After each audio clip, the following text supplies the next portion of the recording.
Kia ora, good evening. As we come to you tonight, there are up to 27 miners still trapped underground after an explosion at the Pike River mine on the South Island's west coast.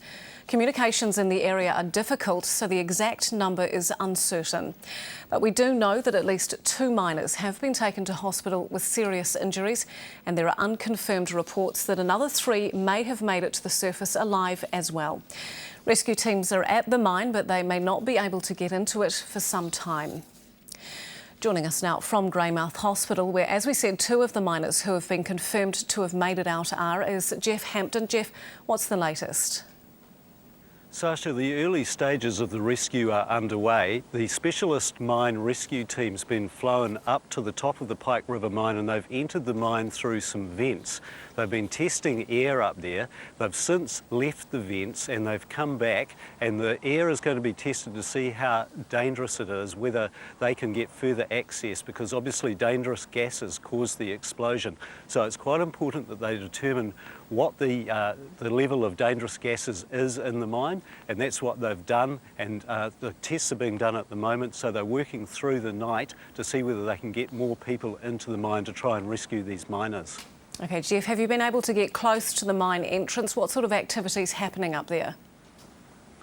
Earlier this evening we flew over the mine and also the Pike River headquarters, where you can see a big stockpile of coal. Now, there wasn't a lot of activity visible from the air, but there were a couple of cordons on the road where you could see there were vehicles stopped, and there were families waiting at the cordons, and they weren't allowed to progress any further. There were also 3 or 4 rescue helicopters at the Pike River headquarters, obviously waiting to be used if miners were rescued. But there was no sign of smoke or anything like that close to the mine, and you know, we were looking for that because we heard there'd been an explosion related to the gas. There was a fire about 10 or 12 kilometres away from the mine. It was a burn-off of pine trees, but it wasn't related to the mine. OK, Jeff, and it's not a large community, is it, that services the mine and provides the workforce for it? One can only imagine how those who have relatives and friends involved in all of it must be feeling.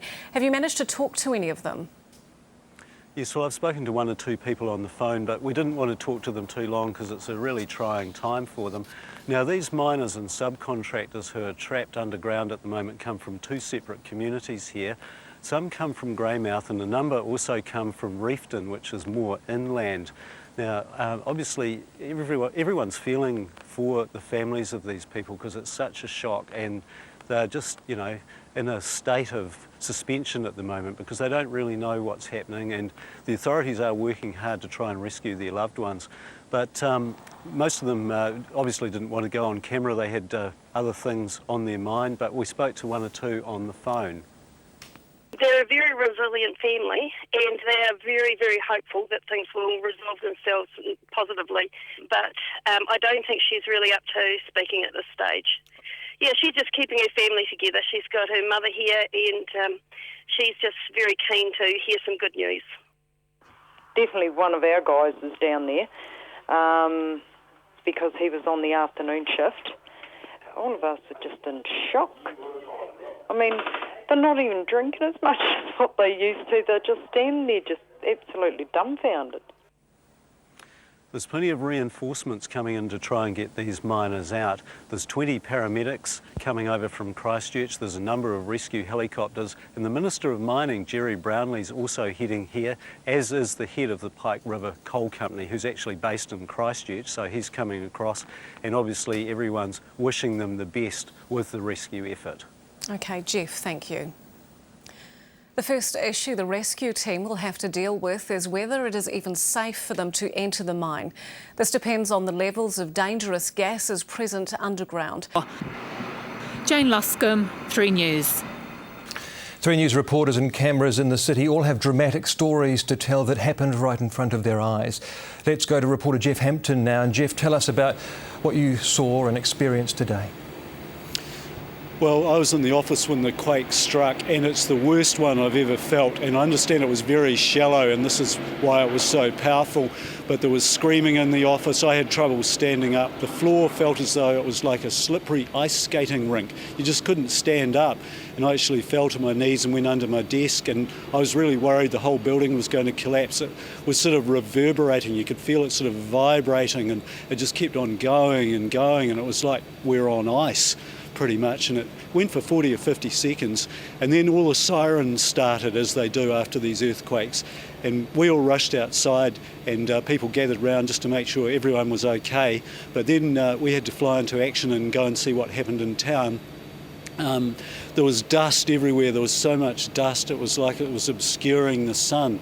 It was like the 9/11 dust, if you can remember the vision of that rolling down the street. It wasn't quite that thick, but it was obscuring the sun, obscuring the sky, and people were looking ashen-faced. They didn't know what to do. There was water pouring everywhere from broken parts of the road, the vehicles getting stuck on humps in the road.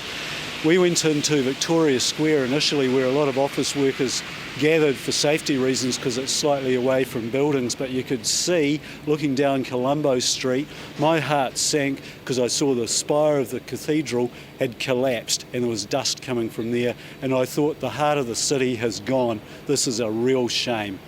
And then we went into Cashel Mall before they put up the cordons, and I can confirm that my cameraman and I saw several casualties there, and a number of injured people as well, and that's because of falling bricks and masonry, and that was a terrible area to be in. Because the quake struck at lunchtime, there were a lot of people out and about enjoying shopping or meeting with friends, and that's a good gathering place. Some of the old buildings have collapsed and massive bits of masonry are lying on the sides of the mall, and unfortunately I suspect there'll be people caught under that, and it would be very difficult to survive falls of masonry like that. And then I went round to see the Pine Gould building, and that's a terrible sight, and we've heard a lot about that already, but we understand that more than 30 people are still trapped in it. Tell us what it was like in there. Not good. No, it was the floor just went from underneath you, and then the ceiling just came to meet it, and we're in a spot about 3 feet, and that was it. And but luckily we were sort of not at the edge of the building. I think if we'd been at the edge of the building rather than about 2 metres in, we would have been squashed. Yeah. Did you go under your desk, or what did you do? Well, no, because I started to run towards the middle, and then the floor just went from underneath us. Yeah, so I didn't have a chance. I mean, I know that desks are so strong, but they're not that. They wouldn't have survived in that one. Yeah. We're just caught between the concrete beam, which is about 3 metres tall, must have compressed to about 1.5 metres. We were trapped in there between the two floors. Yeah. So there was a bit of space there, was there, for you? Yeah. So you were actually standing when that... No, we were thrown to the ground. We're all thrown to the ground, so, yeah. And what did you think once that had happened? I thought that, when that happened, I thought this was it, but then I couldn't believe when it stopped. And it was pitch black, and you think, what's the rest of Christchurch like? But it's bloody bad, but it's not as bad as that building. Yeah. Did you have anyone to talk to? Yeah, there's 5 of us.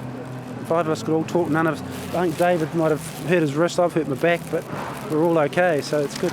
Oh, that's fantastic. Yeah. How long were you trapped there for? I don't know. An hour? What's the time now? 1:15. Okay, about 1:30. Yeah, about an hour and a half. Yeah. Which is good.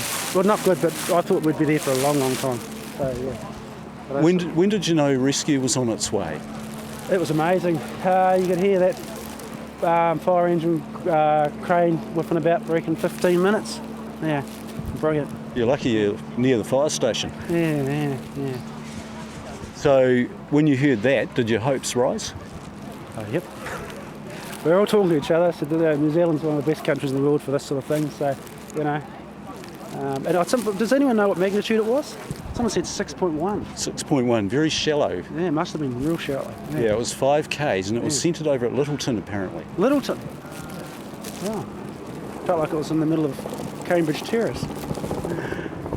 Felt like it was in the middle of Kilmore Street to us as well. Yeah. So anyway, you heard the sirens, and then did you yell out, or how did they locate you under all the rubble there? They called out. And we did a count with ourselves to see how many, this lady here's to see how many were here, then checked if we were all okay. And we managed to the call out was by ourselves, the rest of us could sort of reach out and grab each other.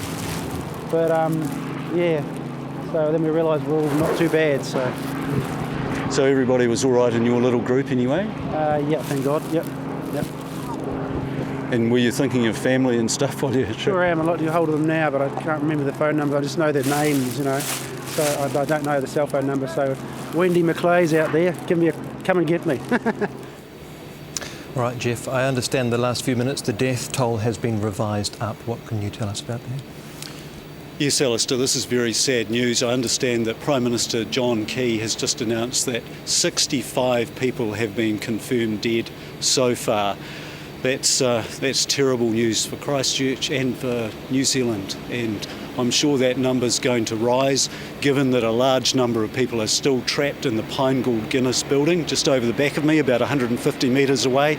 We understand more than 30 people are trapped in this terribly badly damaged building, and there are a large number of buildings collapsed around the city and a lot of masonry and brickworks that could have fallen on people in their lunch hour. So that news is likely to get much worse.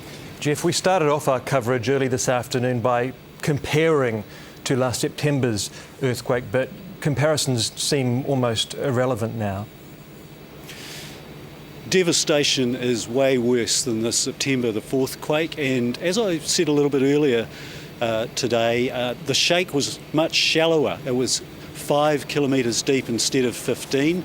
And so the shake was stronger. The shallower the earthquake is, the worse the shaking. And this one was really bad. Everyone who experienced the September the 4th quake said this was way times worse. And you just have to look around you to see that that's patently obvious. You know, the roading infrastructure's quite devastated in the central city. There's liquefaction, this sort of ooze coming out of the ground.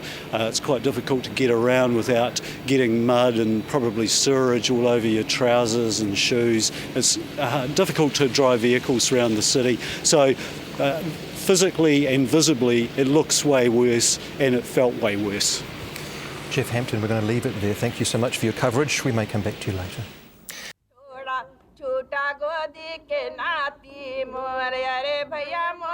A song of despair from the victims of George Speight's coup. It tells the story of innocent Indian families who've been kicked out of their homes, women raped, men beaten up, property stolen or destroyed. There were so many of them. They were badly beaten with axe, knife, and with stones, and used their punches. It's a song of despair from people whose misfortune was to live in a place too close to Fiji's power struggle. The refugees are all from the same area, a farming district inland from Suva, a district that George Speight has close links with. Now they're living in cramped and unhygienic conditions, more than 300 of them, children, the sick and the elderly, packed into a community hall.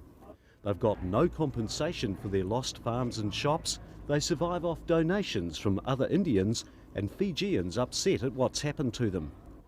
The attack started the day after Speight's coup. Hari Prasad was pinned to the wall of his house with a pitchfork. Then his 7-year-old son attacked. One of the youths from there, he's a tall man, giant guy.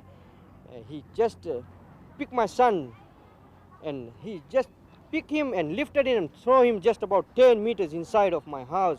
Son was thrown into the kitchen, and he was being lifted just like we lift a flour bag and throw it in a truck. His wife had her life threatened. The people come and take a knife and fork and stone our house. And Sunita Wati was caring for her infant son when Fijian villagers she knew turned on them. and putting eggs here and telling me forcing me to come inside, said I want to rape you. Sunita was one of the lucky ones. Several women were raped but are reluctant to talk openly about what happened to them. The outbreak of violence blamed on one person. George Speight, the rebel leader. To make matters worse, no one in authority wanted to help. In fact, they even joined the looting. And you can imagine a policeman and a police vehicle coming in my farm and slaughtering my car with the thugs and loading it on the police vehicle and taking the Parliament complex. At the camp, they take comfort from Hindu religious ceremonies. And for the women, cooking takes their minds off the nightmare. Once prosperous farmers and shopkeepers, the future's now looking bleak for these people, a people who find themselves on the breadline. As they swelter in Fiji's 35-degree heat, they have no homes, no jobs and no prospects. Despite that, they feel a kind of relief, knowing that for the meantime, they're safe. At least we are here, away from fear. I'm very safe here. I can sleep well at my home. Their numbers increase each day. More arrivals turn up at the hall from remote parts of Viti Levu. People whose lives have been destroyed by a political quarrel in which they've played no part. Jeff Hampton, Lautoka, 3 News. Kostas Kandaris became the god of Greek running when unexpectedly he won gold at the Sydney Olympics. Fellow sprinter Katerina Thanu won silver. Kandaris was tipped to carry the Olympic torch into the stadium and light the cauldron. I feel great, I feel very strong. I prepare for this event and I hope everything going very well for me. But then the official drug testers came to call. The story blew up in the media and the whole nation was shocked. Heart attack. Oh God, I don't believe it. That's all. As locals digested the news, a murky story began to appear. Greek athletic officials issued a brief statement about the late-night motorcycle crash, saying there were no witnesses and neither athlete was seriously hurt. Instead of building up for the game's opening, the media converged on the hospital caring for the sorry pair. An athletics official was left to explain things. With drug use in the spotlight, the head of the International Olympic Committee tried to put positive spin on an acutely embarrassing incident. We've had very widely publicized doping cases before.